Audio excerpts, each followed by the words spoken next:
तो हेलो बच्चों, कैसे हैं। उम्मीद करते हैं आप अच्छे होंगे और आपकी पढ़ाई अच्छे से चल रही होगी। मैं विनोद सर आपका ब्राइट फ्यूचर क्लासेस में एक बार फिर से स्वागत करता हूं। तो बच्चों, हमारा त्रिभुज चल रहा था, तो त्रिभुज में हम एक्सरसाइज 6.3 के क्वेश्चन को सॉल्व कर रहे थे।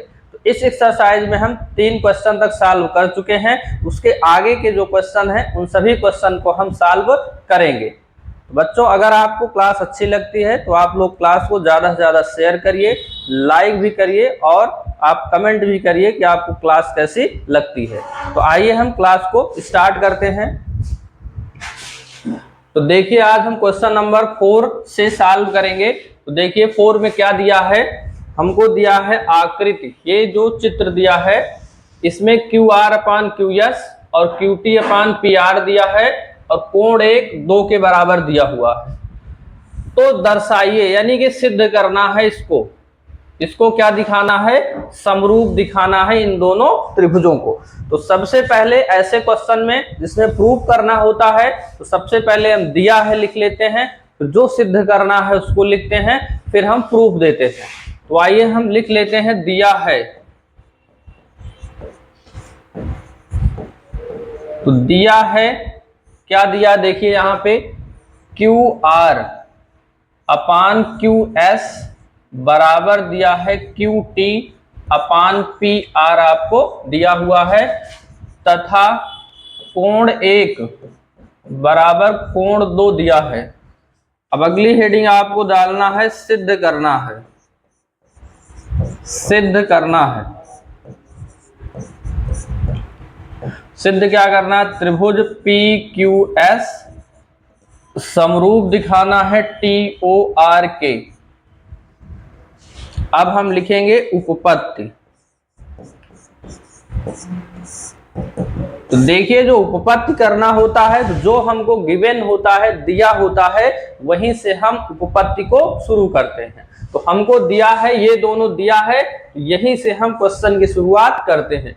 तो आइए यहाँ पे हम लिख लेते हैं QR अपान दिया है QS बराबर दिया है QT/PR। ये आपको क्या है, दिया है। तो अब इसको थोड़ा सा हम चित्र में देखेंगे कि QR और QS कहाँ है। QR देख रहे हैं यहाँ पे है, QS यहाँ पे है। तो इसी को देख रहे हैं कि ये जो रेशियो है एक ही साइड में आपको दिख रहा है। इसको हम क्या करेंगे, ये जो QT दिया है, ये बड़े वाले त्रिभुज के लिए हम क्या करेंगे, ये वाली भुजा हम नीचे लाएंगे, ये वाली हम ऊपर कर देंगे। तो यहाँ पे हो गया QS, तेरे गुणा आप करोगे तो इसको यहाँ लिख सकते हो या इसको यहाँ लिख सकते हो, कोई फर्क नहीं पड़ेगा। तो ये हो जाएगा QS अपान क्या हो जाएगा, PR के। ये आप कर सकते हो। इसको मान लीजिए समीकरण नंबर 1।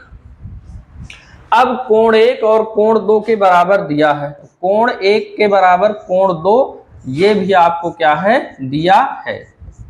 अब देखिए यहाँ पे कोण 1 और कोण 2 आप देखिए किस त्रिभुज में आ रहा है।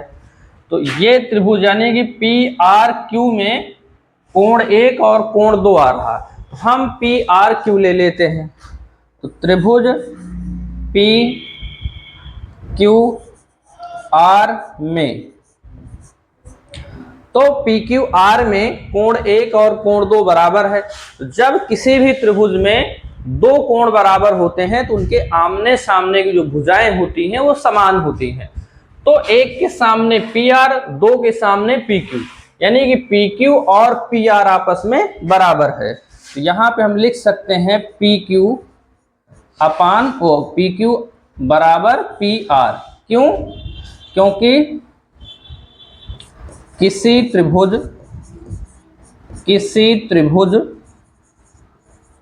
के समान कोणों की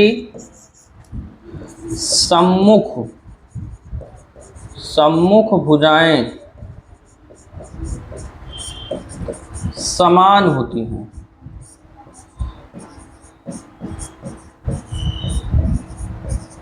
तो यहां से हम लिख लिए कि ये दोनों क्या होती हैं, समान होती हैं। तो अब पी क्यू जहां पी आर है उसके जगह पे आप पी क्यू लिख सकते हैं। तो आइए हम आगे देखते हैं।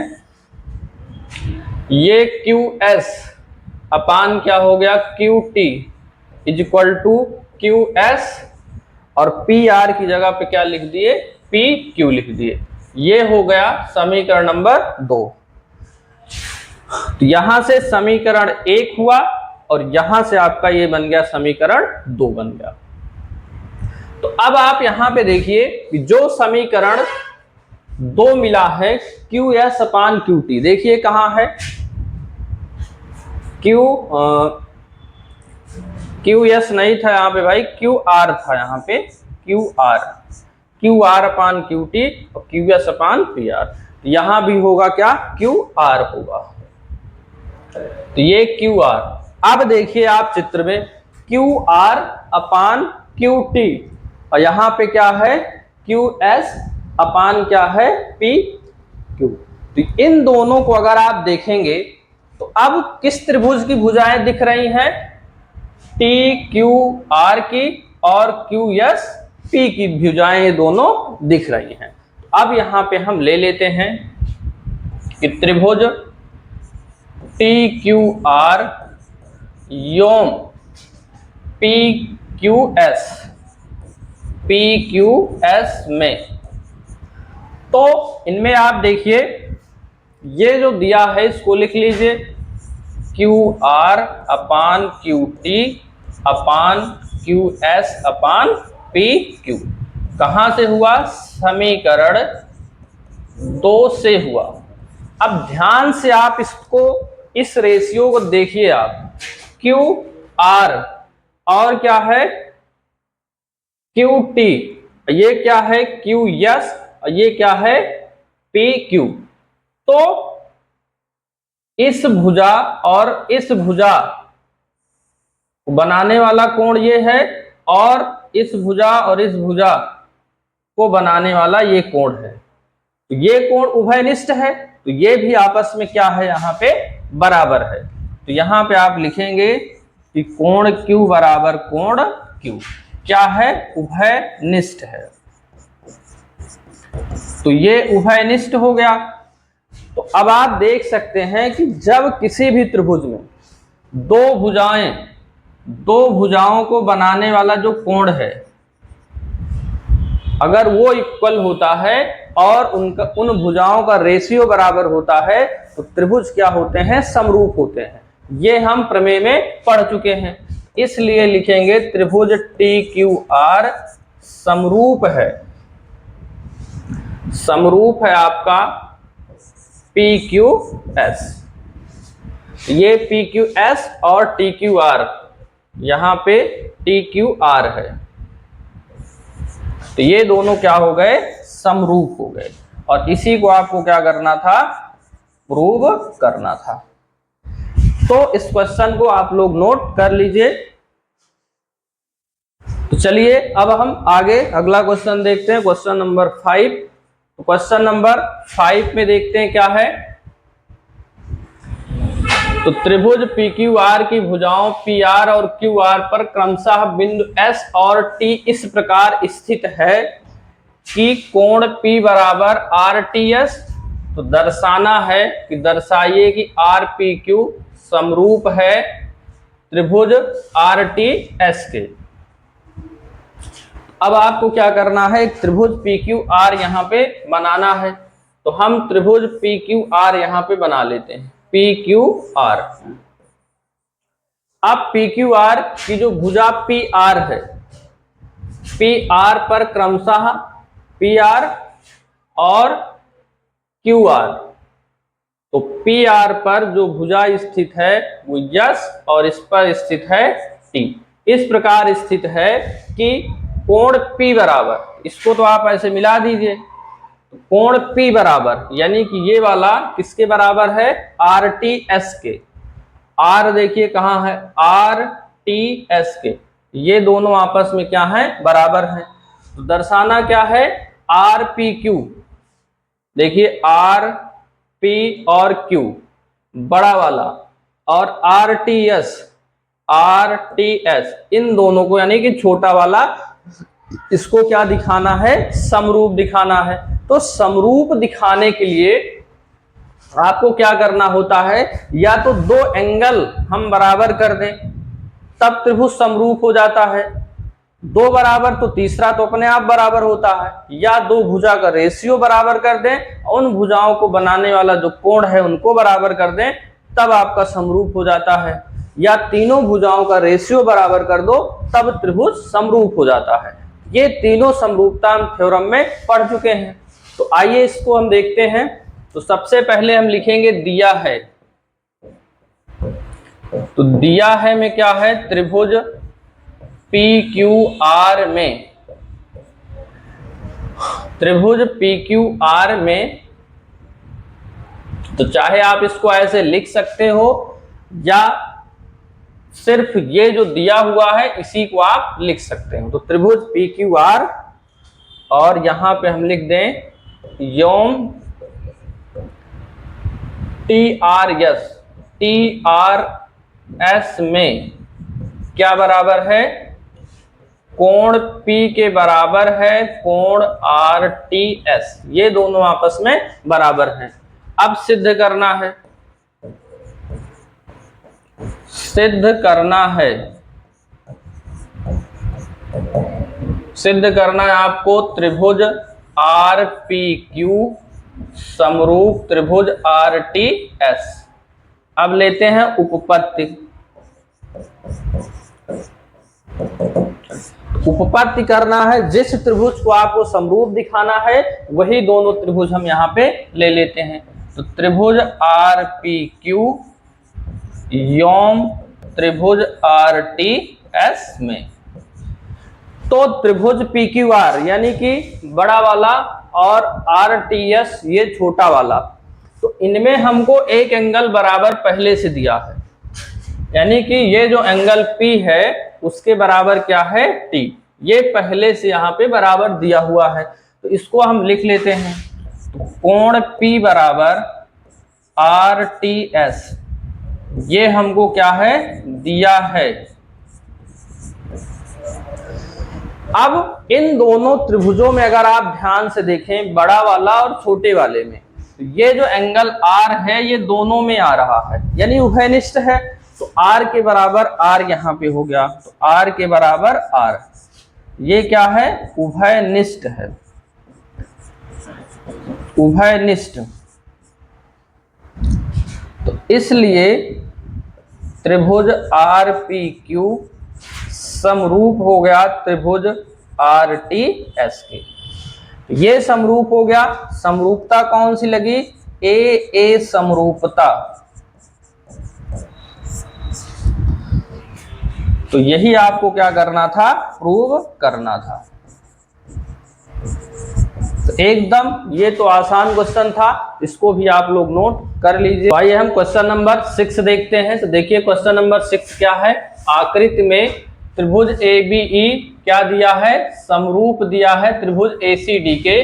तो दर्शाना क्या है कि त्रिभुज ADE समरूप, ये सर्वांगसम दिया है, और दिखाना क्या है, समरूप दिखाना है। तो सबसे पहले जो हमको दिया है उसको हम लिख लेते हैं।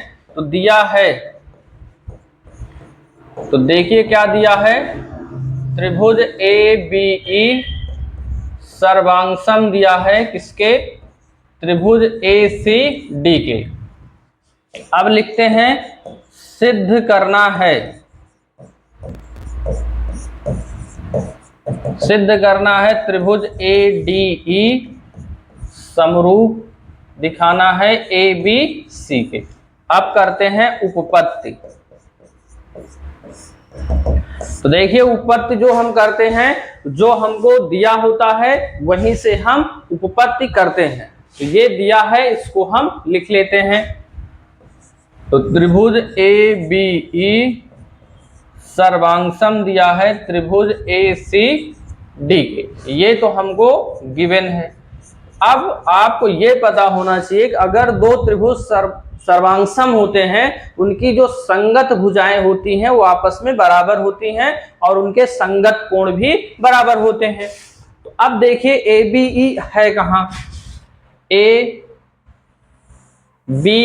ये वाला, और ACD यानी कि AC और D ये वाला, इनको क्या ये क्या दिए हैं, सर्वांगसम दिए हैं। तो इनमें आप देखिए एक बार ये वाला और एक बार ये वाला, देखिए ABE ये वाला, तो ये जो आपकी भुजा है इस भुजा के बराबर है, और ये वाली जो भुजा है वो इस वाले के बराबर। ये हैं इन दोनों त्रिभुजों की संगत भुजाएं। तो यहां हम लिख लेते हैं AD बराबर AE और उसके बाद AB बराबर AC। क्यों बराबर हैं, तो यहां पे लिख देंगे सर्वांगसम त्रिभुज की संगत भुजाएं। तो सर्वांगसम त्रिभुज की भुजाएं क्या होती हैं, बराबर होती हैं। तो जिस कारण बराबर होता है उस कारण को आपको लिख देना है, ये कारण था, यहां पे हम लिख दिए। अब देखिए यहां से तो ये हम बराबर निकाल लिए, तो त्रिभुज समरूप ये दिखाना है, तो जो त्रिभुज समरूप दिखाना है अब उन दोनों त्रिभुजों को हम ले लेंगे। तो त्रिभुज ADE और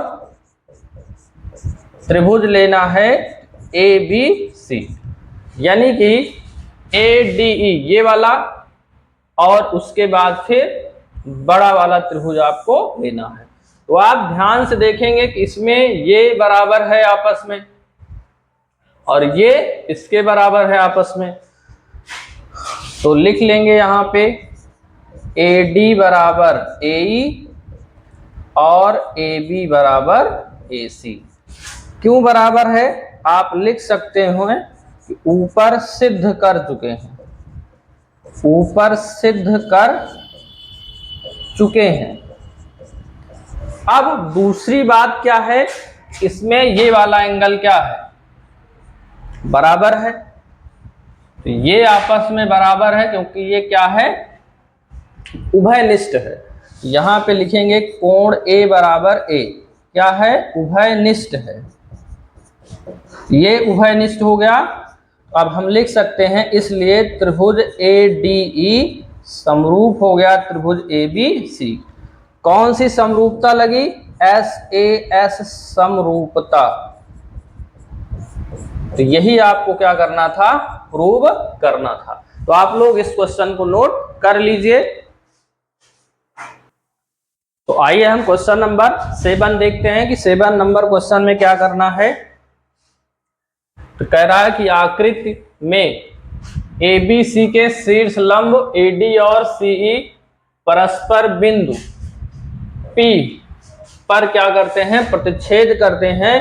तो ये सब आपको क्या करना है, प्रूव करना है। ये चार त्रिभुज जो हैं आपस में समरूप दिखाना है और ये आपका चित्र है। तो अब जो हमको दिया है उसको सबसे पहले क्या करते हैं, हम लिख लेते हैं। तो लिखते हैं दिया है, क्या दिया है, देखिए ABC के शीर्ष लंब, ABC के जो शीर्ष लंब हैं वो AD और क्या है, CE है। तो शीर्ष लंब यानी कि सामने वाली भुजा पे क्या है, शीर्ष से लंब डाले गए हैं, यानी कि यहाँ पे बन रहा है 90 डिग्री। तो यहाँ पे लिखेंगे त्रिभुज ABC के शीर्ष लंब AD तथा CE परस्पर बिंदु P पर प्रतिच्छेद करते हैं, प्रतिच्छेद करते हैं। तो ये तो आपको क्या है, दिया है। अब हम लिख लेते हैं सिद्ध क्या करना है, सिद्ध करना है। तो देखिए सिद्ध करना है, ये चार पार्ट आपको सिद्ध करना है। तो पहला क्या है, त्रिभुज AEP समरूप दिखाना है CDP के। दूसरा क्या है, ए बी डी समरूप है त्रिभुज सी बी ई के। तीसरा क्या करना है, त्रिभुज ए ई पी समरूप दिखाना है ए डी बी के। चौथा दिखाना है पी डी सी समरूप दिखाना है बी ई सी के। तो ये तो आपको इतना दिया है, कुछ करना नहीं है, इनको क्या दिखाना है, समरूप दिखाना है। अब हम करते हैं उपपत्ति। तो चारों को बारी बारी से आपको प्रूव करना है। तो फर्स्ट वाला, जो फर्स्ट वाले त्रिभुज को समरूप दिखाना है, तो वही दोनों हम त्रिभुज ले लेंगे। तो त्रिभुज ए ई पी और त्रिभुज सी डी पी। अब इनको आप यहाँ पे चित्र में देखिए कि त्रिभुज कहाँ है और इन दोनों में क्या बराबर मिल सकता है। कोई साइड तो बराबर नहीं दी गई है, शीर्ष लंब है, यानी कोण बराबर मिलने की यहाँ संभावना है। तो कोण बराबर करके इन दोनों को क्या करना है, समरूप दिखा देना है। तो अगर कोई दो संगत कोण बराबर दिखा दिए तो त्रिभुज क्या हो गया, समरूप हो गया। ये हम पढ़ चुके हैं। तो देखिए ए ई पी इस वाले में और सी डी पी इस वाले और इस वाले में हमको क्या दिखाना है, समरूप दिखाना है। तो ध्यान से आप देखिए, इधर 90 है तो इधर भी 90 होगा और ये 90 तो दिख ही रहा है। तो लिखेंगे ए ई पी, कोण ए ई पी बराबर है किसके, पी डी सी या सी डी पी। तो सी डी पी के क्यों बराबर हैं, यहां पे देखिए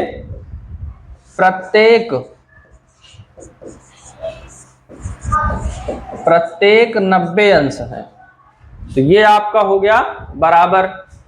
और ये देख रहे हो कि आमने सामने के कोण क्या होते हैं, बराबर होते हैं। क्यों, शीर्षाभिमुख कोण।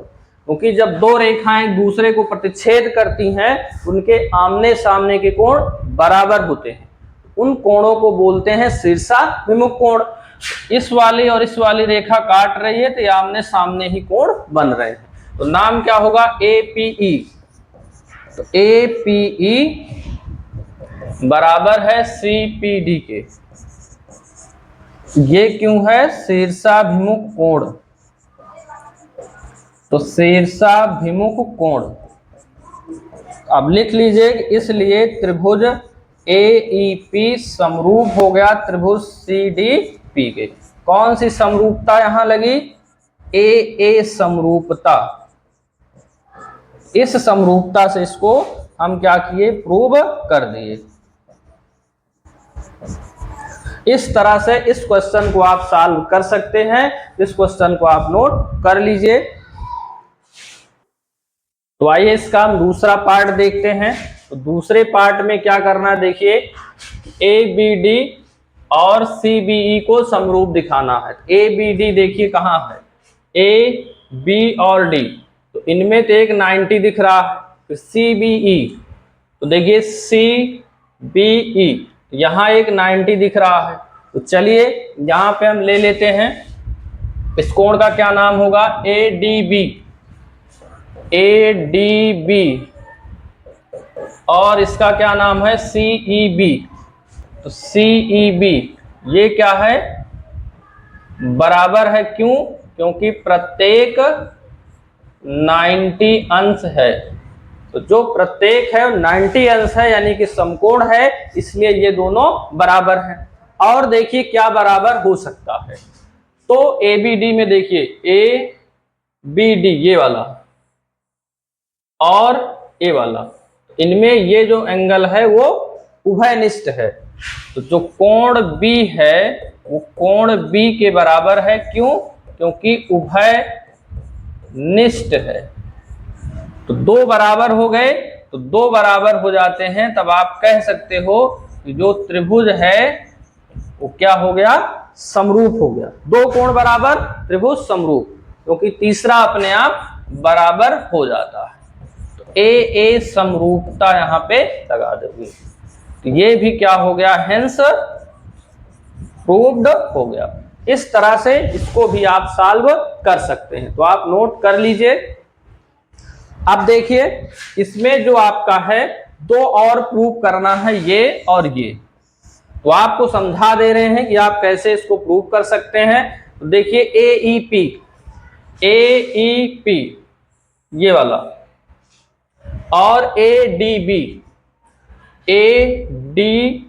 ये वाला, तो इनमें आपको क्या दिखाना है, ये वाला और ये छोटा वाला। तो देखिए ये उभयनिष्ठ है, दोनों में है, बड़े वाले में भी है छोटे वाले में भी है, तो ये उभयनिष्ठ हो गया और यहाँ 90 बन रहा है और यहाँ भी 90 बन रहा, यहाँ छोटे वाले में ये 90 और बड़े वाले में ये 90, तो ये आपका क्या हो गया, दो बराबर हो गए, ये भी दोनों आपके क्या हो जाएंगे, समरूप हो जाएंगे। तो चलिए ये वाला देखते हैं PDC। तो PDC देखिए यहां P है, ये D है, ये A है, तो PDC ये वाला और BEC